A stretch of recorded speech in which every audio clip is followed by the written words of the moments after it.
UIT. Learn, research and innovate. Join with us. United Institutions, Coimbatore.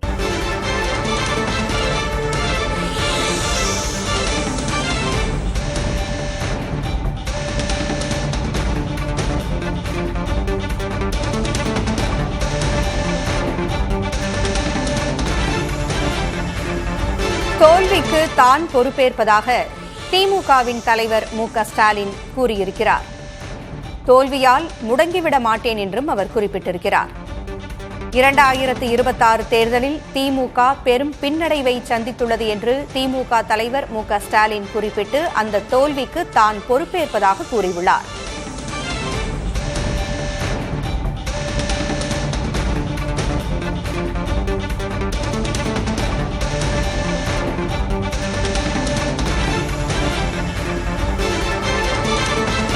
எல்லாருக்கும் வணக்கம்.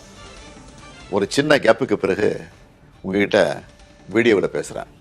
கடைசியாக delimitation பற்றி பேசியிருந்தேன். அதை தொடர்ந்து எலெக்ஷன்லாம் நடந்து முடிஞ்சிருச்சு, ரிசல்ட்டும் வந்துச்சு. ரிசல்ட்டுக்கு பிறகு என்னவெல்லாம் நடந்துச்சு, என்ன நடக்குது எல்லாத்தையும் பார்த்துக்கிட்டு தான் இருக்கோம். 2 வாரமாக எல்லா வீடுகள்லேயும் நியூஸ் சேனல் தான் ஓடிட்டே இருக்குது. அந்த அளவுக்கு பரபரப்புக்கு பஞ்சமில்லாமல் போகுது. 2026 தேர்தல் முடிவுகளை எடுத்துக்கிட்டால் திமுக ஒரு பெரிய பின்னடைவை சந்திச்சிருக்கு. அதை நாம் ஏற்றுக்கிட்டு தான் ஆகணும். இது நிச்சயமாக நாம் எதிர்பார்த்த ரிசல்ட் இல்லை. இதுக்கு அவர் காரணம் இவர் காரணம்னு யாரும் யார் மேலேயும் பழி போடாதீங்க. தலைவராக இந்த தோல்விக்கு நானே பொறுப்பேற்றுக்கிறேன். வெற்றி கிடைக்கும்போது எனக்குத்தான் அந்த கிரெடிட் வந்து சேருது. அப்போ தோல்வி அடையும் போதும் அந்த பழியை நான் தான் ஏற்றுக்கணும். அதுதான் ஒரு நல்ல தலைவருக்கான இலக்கணம். சரி, தோத்துட்டோம், அதுக்கு நான் அதையே நினச்சிக்கிட்டு முடங்கிட மாட்டேன். உடனே அப்டேட் ஆகி மீண்டு வருவேன். நம்ம எல்லாருமே அப்படி தான் வரணும். அதுக்கு உங்களோட ஆலோசனைகள், பரிந்துரைகள், ஐடியாக்கள் எனக்கு வேணும். எலெக்ஷனாக இருந்தாலும் கரெக்ஷனாக இருந்தாலும் உங்ககிட்ட தான் வந்தாகணும். மக்கள் தான் எல்லாம்.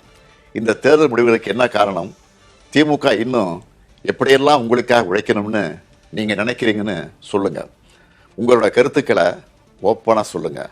அதுக்காகத்தான் இந்த உடன்பிறப்பின் குரல் வெப்சைட். இதில் உங்கள் கருத்துக்களை பதிவிடுறது ரொம்ப சிம்பிள். உங்கள் வாய்ஸ்லேயே பேசி கருத்துக்களை சொன்னீங்கன்னா அதுவே டைப் ஆகிடும். நேரடியாக நீங்களே டைப் பண்ணியும் சொல்லலாம். இல்லைன்னா நீங்கள் பேப்பரில் எழுதி அந்த ஃபோட்டோவை அப்லோட் பண்ணலாம், டாக்குமெண்ட்டாக அனுப்பலாம். உங்கள் கருத்துக்கள் எனக்கு வந்து சேர்ந்துடும். அதையெல்லாம் படித்து பரிசீலித்து நம்ம அடுத்த கட்ட நடவடிக்கையை வடிவமைக்க போகிறேன். நம்மளோட அணுகுமுறை, சிந்தனை, செயல்பாடு எல்லாத்தையும் மாற்றி ஆகணும். காலத்துக்கு ஏற்ற மாதிரி எவால்வ் ஆகித்தான் ஆகணும். உங்கள் கருத்துக்களின் அடிப்படையில் டிஎம்கே 2.0 வரும். கட்சியோட எல்லா லெவல்லையும் தேவையான மாற்றங்களை செய்ய போகிறேன்.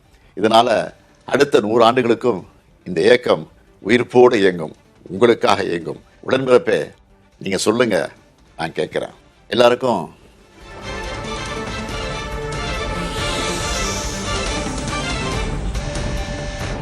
தலைவராக 2026 தேர்தலில் தோல்விக்கு தான் பொறுப்பேற்பதாக கூறியிருக்கிறார் திமுக தலைவர் மு.க. ஸ்டாலின்.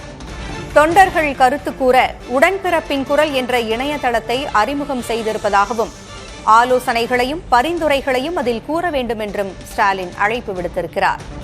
தோல்வியால் முடங்கிவிட வேண்டாம், அப்டேட் ஆகி மீண்டும் வர வேண்டும் என்றும் கேட்டுக் கொண்டிருக்கிறார் திமுக தலைவர் மு.க. ஸ்டாலின்.